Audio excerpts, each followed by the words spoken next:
What is up, everybody? I think everything is working. Let's go through this again, huh? Let's make sure. Yeah, boy. Yeah, buddy. We got it. All right, we're good. We're good. How's it going? I see 77 social in the chat already. How's it going, my man? How you doing? I had mentioned last time that if I were able to get everything set up in time, I'd be in a DAW. However, that did not happen. So that is life with kids and such. And so I'll continue on with the piano this morning. Hey, Janessa, thanks for being here. Appreciate it. Um, and we will keep exploring E flat major, right? That'll be where we're at. But before I get into that, so I'm going to explore doing like a little small 5 note scale run with it. Like, the traditional exercise that you usually do with this, with the C, right? I'm going to I'll move that over to E flat major. And then after that, after we do that, I want to do a little fun exercise where I try to take this C triad, right? That's like the major triad. Though, I mean, listen, scales are made with numbers and letters. Depending on who you talk to, they're made with both, right? So if they're made with both, what I mean is thing in shapes, right? So let's say this chord shape is a square, major, right? Let's say this. Let's just say it's a triangle. This is just shits and giggles, right? All right. So your major chord, if you're looking at just letters, right? The letters of a scale, C, E, G, right? Okay. That's kind of bookend to bookend, right? Close the book on that. But if you look at it with the Roman numerals that can be applied to it, which are like, so in a scale, if C is the first letter, right? That'd be the one. And in the same vein, if you play the C chord in a C major scale, that's the one chord, right? So the one chord, the shape of it is made of one, a three, and a five. If it was a minor chord, it'd be a flat three, right? Or the minor three. You could say either way. That's the formula, right? So I'm gonna take that formula and see if I can just move it up, right, without messing up the tone and quality of what a major chord should sound like, right? And that'll be the exercise. I'll do it with arpeggios though, and then if I mess up, I gotta start over.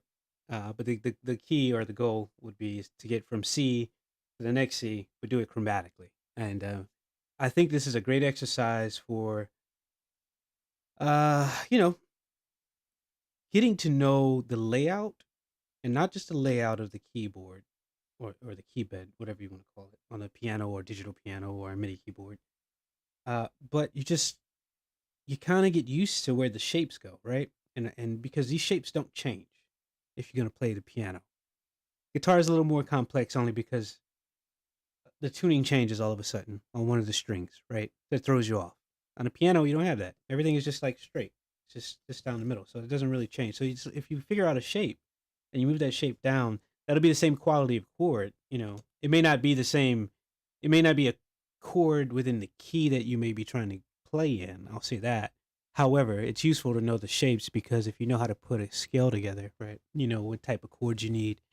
Those chord shapes don't typically change much unless you're adding qualities to them or taking away things, right? You could do a few things with that.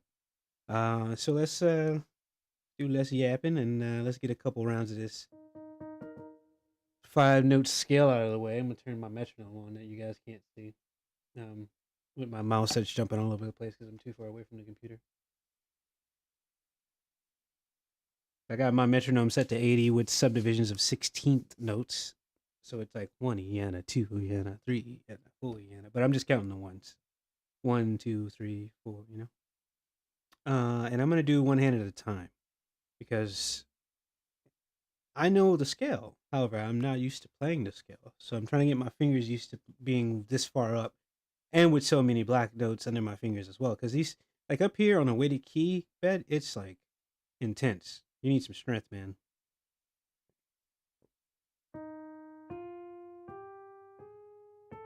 Whoop, mess that up. That's that black key.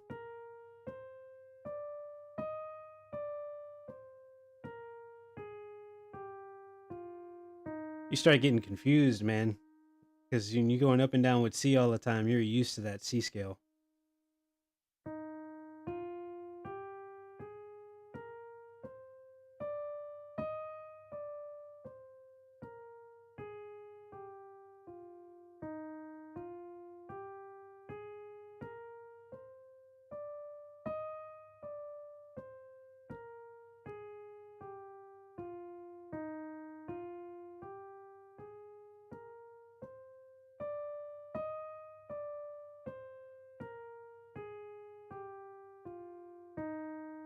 When you get your metronome going with that 16 note count, because it's like it's got the accent of the 1, 2, 3, 4, but you got those little ghost notes in between, so you can hear the 16th notes. You're really getting a groove. It's different than just using your regular metronome just at the 1, 2, 3, 4.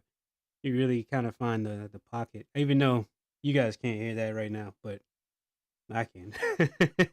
It's in my ear.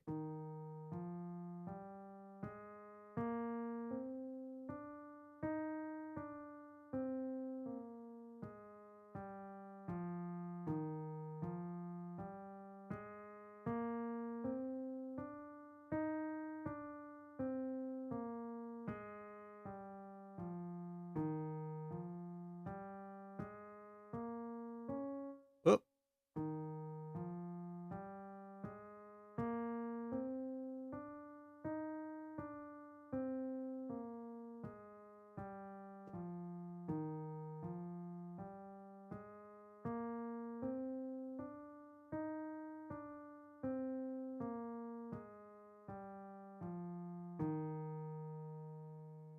All right, let's try our chromatic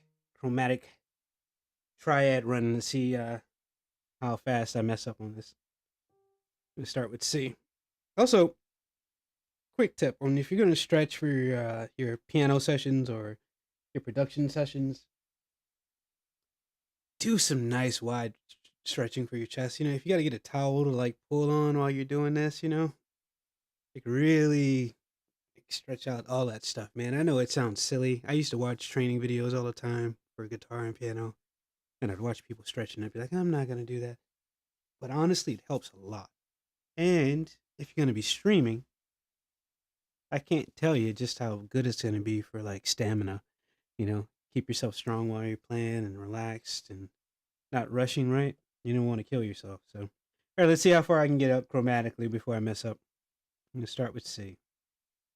I should make it fun and actually call out what I'm playing, the chord I'm playing as I'm playing it, right? So this is C. So we start.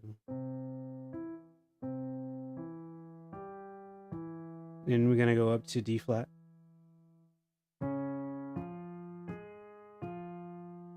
Then we're going to go to D major.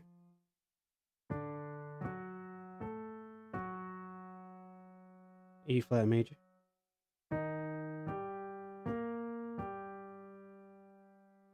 E major.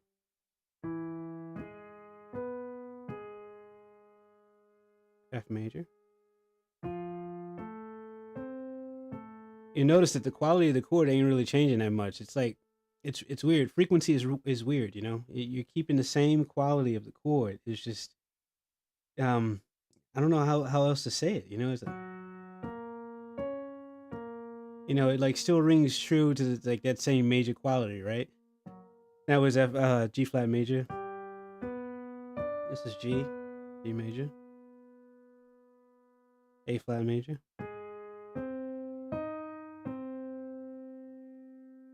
Then we go to A major. Now we're gonna go to B flat major. Traditionally, I would mess up right there because I would try to go to that black note, but then if you switch to the next chord, which is the B major, and then those black notes come into play,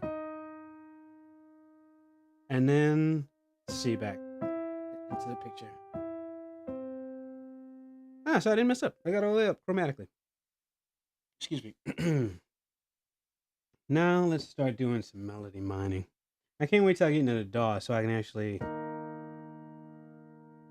expound on some of this stuff, Now, what I've really been liking is since Sean Wilson showed me that being with the Warren, and I've been talking about this, right? You know, your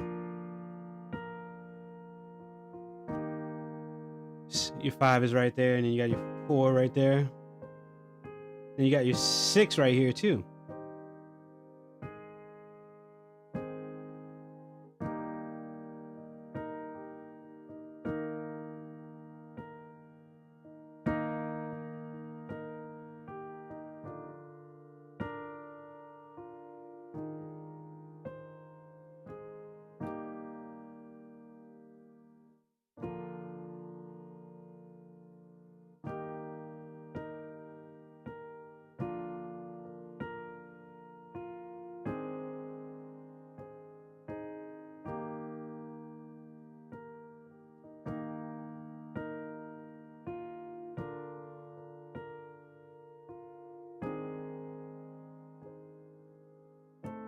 Wait, that's a 4, and you switch to 6.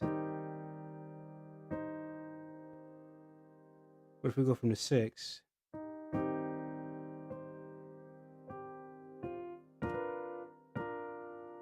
Yeah, I like that.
Wait, is that? Yeah, it'd be 1, 7 then. So if we do the switch up, we're going from the 1. We get our main progression, right?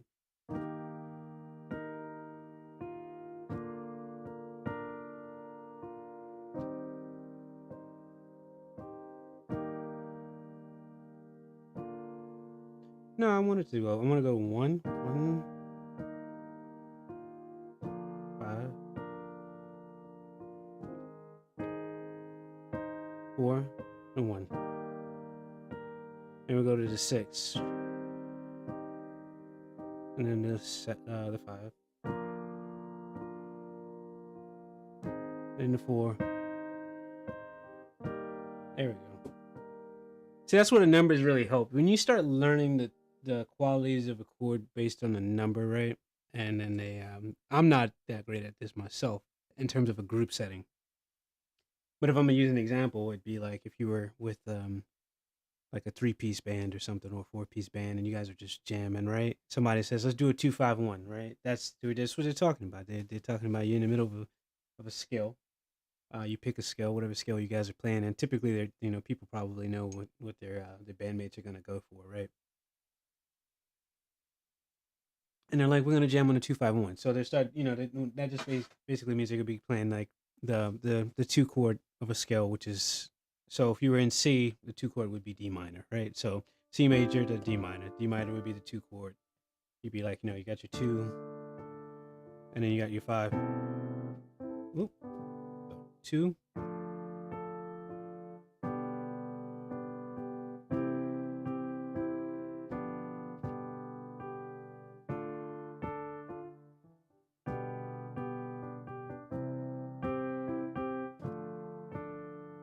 You see, it has like a familiar quality to it as well, because it's something that you hear a lot in Western music. And the same with the 1-4-5 thing, right? I think you've probably heard many musicians talk about how like this has been overused, but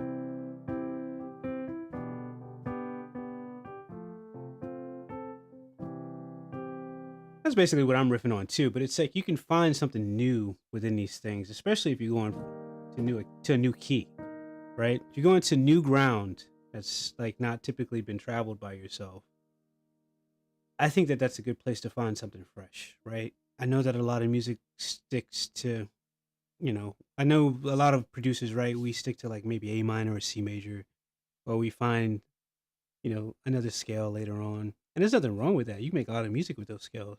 But then if you want something with some unique qualities, but you start exploring other scales. The problem there also lies in that when other people are used to, just the same quality scale, there could be some confusion sonically. So it's tricky. It's very tricky, actually. Where was I?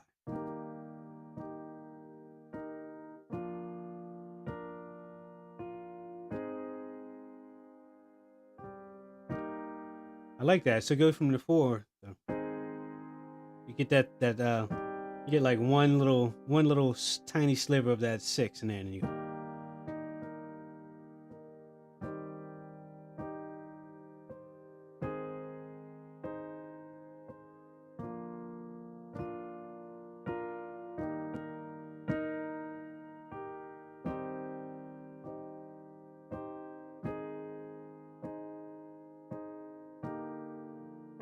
Wait, oh, no.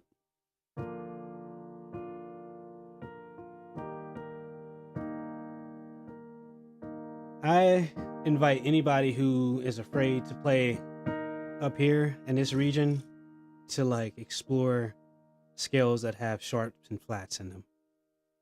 Um, because it's challenging, and especially if you have a weighted keyboard, right? If you have a weighted keyboard, when you start playing up here, it gets really challenging, but it's rewarding because your fingers build the dexterity that they need. It builds the strength, and you get rid of the awkward phase where you're not used to going between chords that exist between these sections up here. Because if we stay down here, it's fine.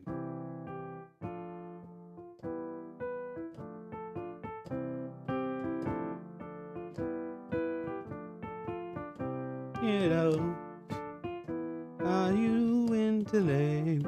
Hey, love. Oh, you're going my way. Hey, love. See, there's nothing wrong with that. You can do that, It's useful. It's beautiful. You can make it work, right? You make it fresh. I'm terrible at singing right now, so I haven't really been practicing. But maybe that's something I'll do. But I don't know if I'll do that on cam. My point is that we get used to these sonic qualities. So if you're used to the sonic qualities of those movements, and you need to challenge yourself, coming up here and existing up here for a while is great. It's so we're here. No, what's this?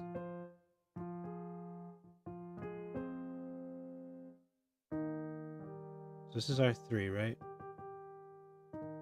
1, 2, 3, 4.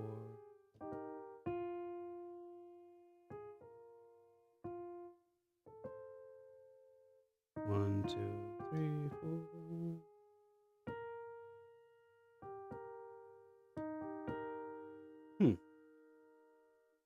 So that should be here though. Oh, that is here. Okay, gotcha. Okay.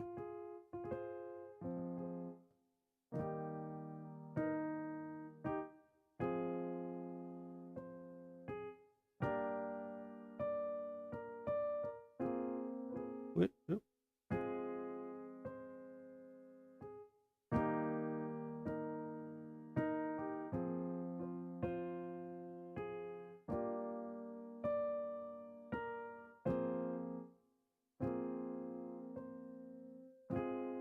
So once you have to start playing the F major and the G major with the minor and the minor third in it, and you got to move that finger down instead of being here on the white keys.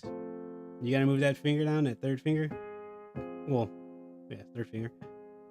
It gets tricky. Like your brain starts getting used to being the major, so that's why it's good to practice both. But what I'm displaying here is that it's similar. It's like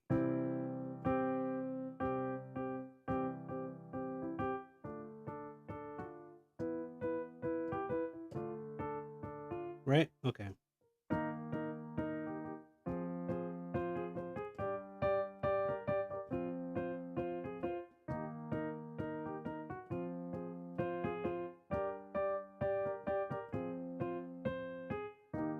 See, that's why if you're gonna learn scales, learn the letters, right?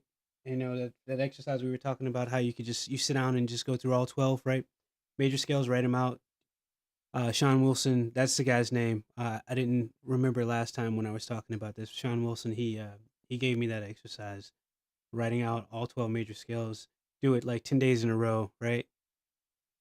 I mean, I think it's cool to just do it every day if you can fit it in. It's fun, right? Not fun like going out and having a blast, but fun to figure out a certain level of detail that you start to pick up on when you start doing that, because you start seeing similarities. There are little exercises your brain will start doing while you're doing that for you to just automatically, I don't know, you might start thinking about a chord that you're familiar with, and then you start seeing in other scales that you're writing out, oh hey, this is where that lies at, right? But learning like what number a letter falls on, and like what chord that falls on in terms of the number, right? The Roman numeral helps a lot, because you can just transpose once you get really good at it on the spot. You can be jamming with your friends, and they're like, "Hey, we're gonna play this song," and it's like usually done like here's the chord sheet from the original, but we want to do it in E because so and so sings better in E, right? It's not typically a skill that a lot of people are thinking about, I think, with the modern day bedroom producer, but it's something that's useful if you're just going to be hanging out with people, if you're into hanging out with people, because some people still like to do that from time to time. Um, especially if you have friends over, right, and they want to jam with you, maybe.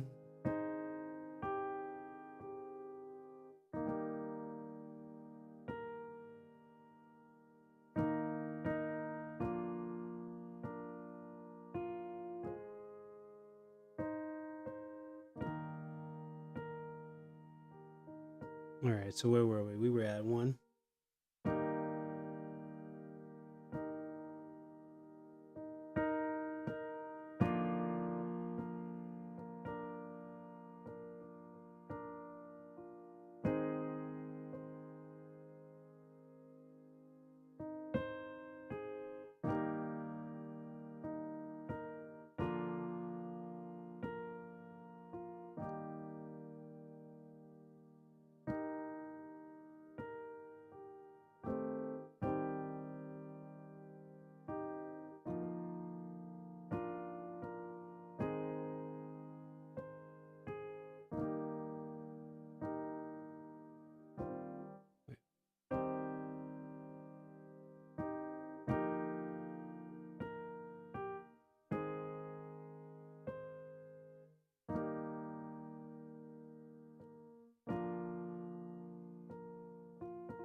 Yeah, that's pretty much what I'm talking about for today.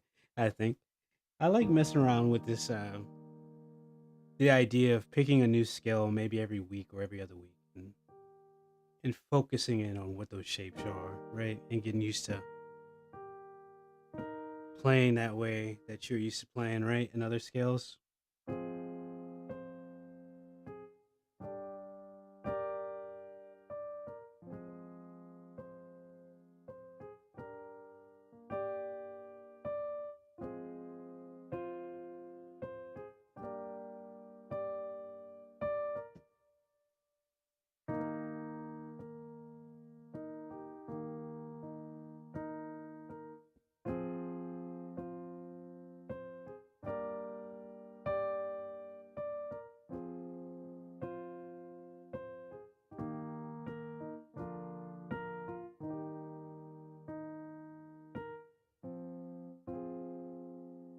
So here, right here, my fingers are really well. It's the brain synapses, right? I'm so used to just playing an A major there.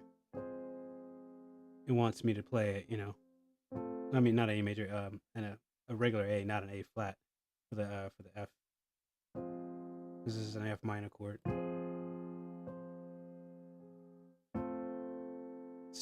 I like that.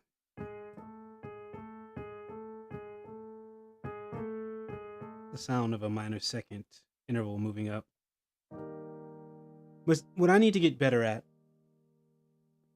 if I was calling myself out for something, right, is I'm good with the inversions from going from like the 1 chord to the 4, right, and then 1, 4, 5, and whatever, or the 6, because that's right there, right. I need to figure out how to fit the 2 and the 3 in here without tripping myself mentally, because right now, for me, if I were going to go to a 2 or 3, I'd go up like I'm doing, right. But I just need to work into my finger exercise training, my practice, which notes I would want to be going for, because I know if I'm going to go for the 2, right, I know that F is right there. I know that F is right there.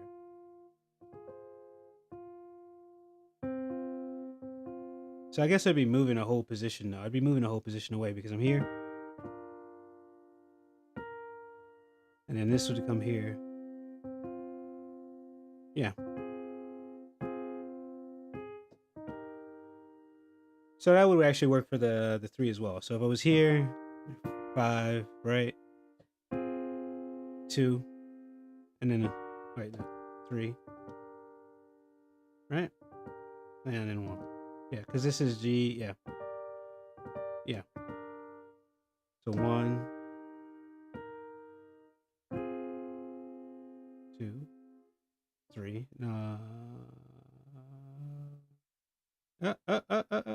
Trip myself up again. And then this is moving up 3. There we go, 3. And then we want to go to our 4, I just come here.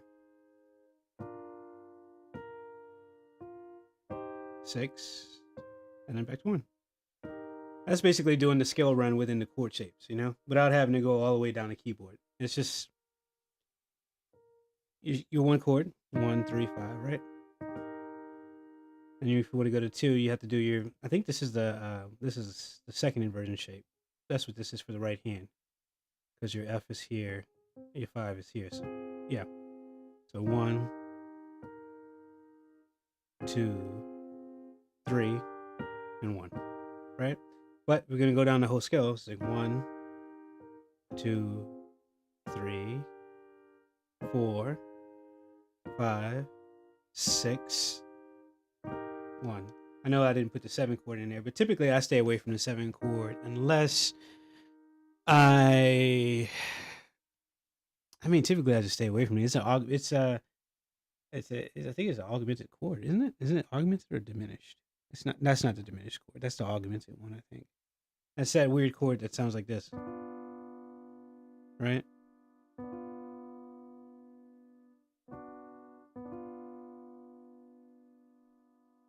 It's got that weird like mystery quality to it.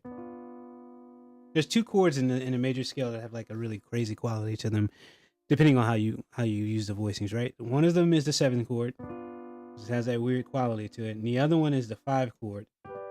The reason why the 5 chord, it doesn't sound weird right now, but it's because if you were to add the 7 to that, you hear that spice at the end there?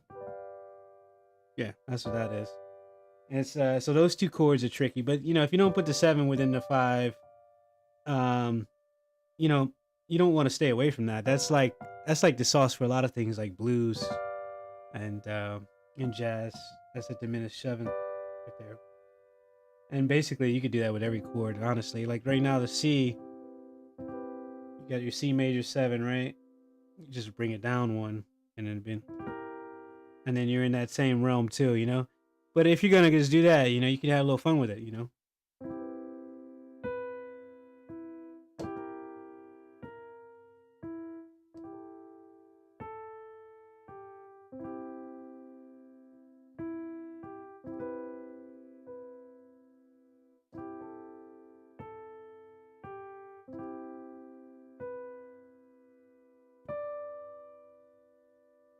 You know, those are some little things that you pick up on here and there when you're playing. Like the reason why I went down to here, if I was gonna continue that note, so you got your 1, 3, 5, 7. The reason why I went here instead of coming back down, right? Now, obviously, it depends on the solid quality you want, right? But if you come up here, you know, that becomes a ninth. It's no longer a 2 because it's up an octave, so that's a ninth. So it's like C major 7 with a ninth on it.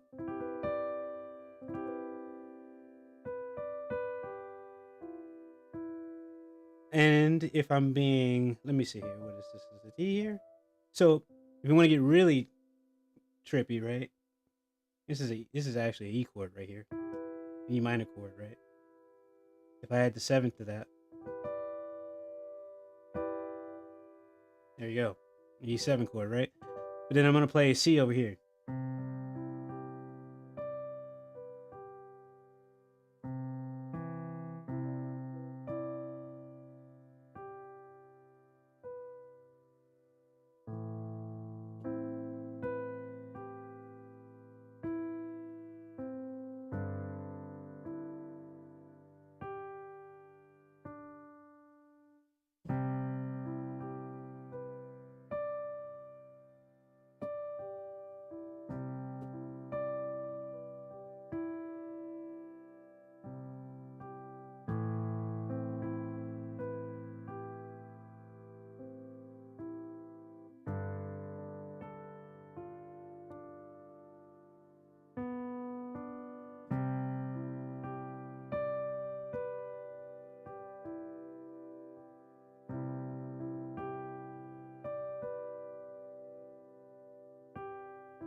So that's another reason why you want to kind of, how can I say this without being offensive to anybody? So like you don't have to learn music theory. You don't have to learn a bunch of stuff like that. You really don't if you don't want to. You can sit like I've spent years. I'm just now breaking through a shell of like difficulty internally in my head where I was like, I'm not going to spend a lot of time on this stuff. And so what I would do and what I've always done, honestly, is I would pick up an instrument and I would learn enough to use the C major scale on it because I knew enough about the C major scale. I knew the inversions, I knew how it was built, right? And I knew how to make something, minor from major. I knew enough of like the basic stuff for me to get around on an instrument and learn how to use it, better for myself in my own production. That's basically what I did. That's how I started learning. I had a piano teacher for a short amount of time. She was also my vocal coach for a short amount of time. Her name was Clara LaFaro. She's got quite a few placements actually. She's from Canada. She's a very very kind person. I haven't spoken to her in a while because the whole pandemic thing. But that was my teacher for piano for a little bit of time, and she gave me some tips and some things that really helped me, and it broke some surface level stuff up for me. But it's in sitting down and doing those exercises that I didn't do that I was given that I begin to see that knowing that C is built with C, E, and G, right? And knowing that E minor is built with E, G, and B, but also that B is the seventh of C, makes me well aware that I could then combine those two completely different chords and make something that's got a sonic quality for C itself that isn't going to be um outside of what it should be, right? It shouldn't be outside. It won't be outside of the bounds of what you want to hear. And basically, the really easy thing about that is you can do it with any chord, right? Let's say you got A minor, A, C, and E, right? So what other chord has C and E in it, right? That would be C. It's that simple, right? So I could play A minor in this hand, and then play C, E, G in this hand, and then you combine it. You get a quality that you didn't expect. And in the left hand, I would leave out the third. For this particular experiment, I would just use the 1 and the 5 in the left hand, so that's A and E, and then on the right hand, I would just play the C. So.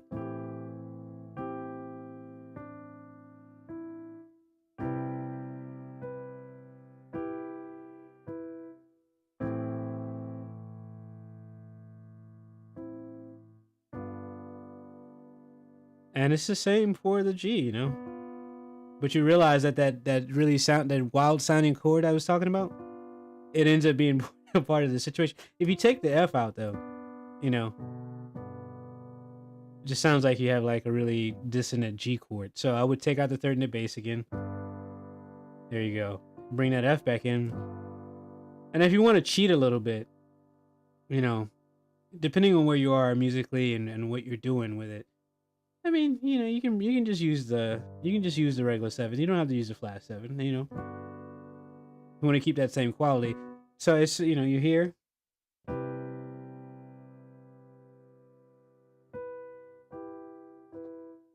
Then we're gonna go to the A.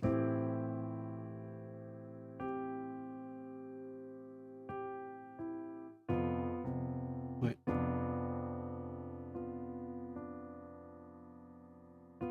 I wonder if I would.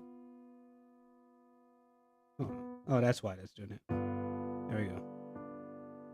All right, so I was in the wrong spot.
So I wonder, given that we know that now, we know that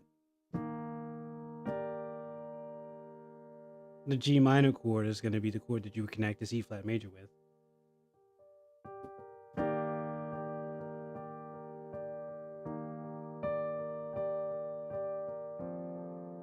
So then when you come here, okay.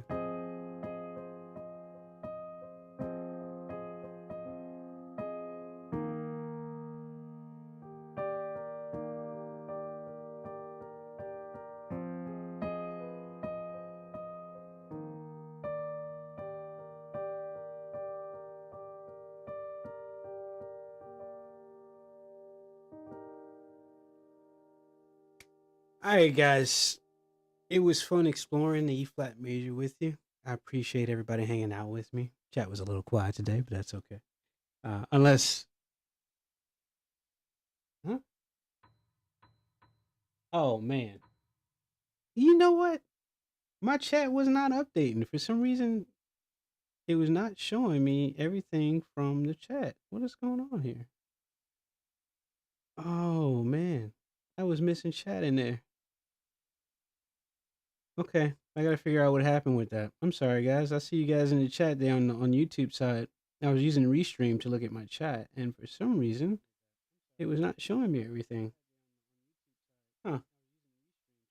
Yep. Scroll all the way up. That's not a B before. Yep, that's a chord.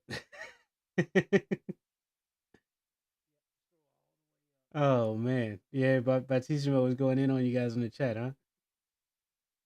Oh hey, Janelle. I didn't realize you were in the chat. See? Oh man, play into. Somebody said play Interstellar. I missed all that. Oh shit! Look at this. You're witnessing a novice streamer troubleshooting everything. Quintermain, Coke Keys, Lou Ross, Punani Beard, last of them, Latino Blood, Jeffrey Wright, Bernard, Bob Ross, Colin Powell, Jim Jones, Source Code, Uatu, Gordon Life, Jennings, Hungry Games, Slice Pie, Beard, Bellows. Whew! That's a name, man.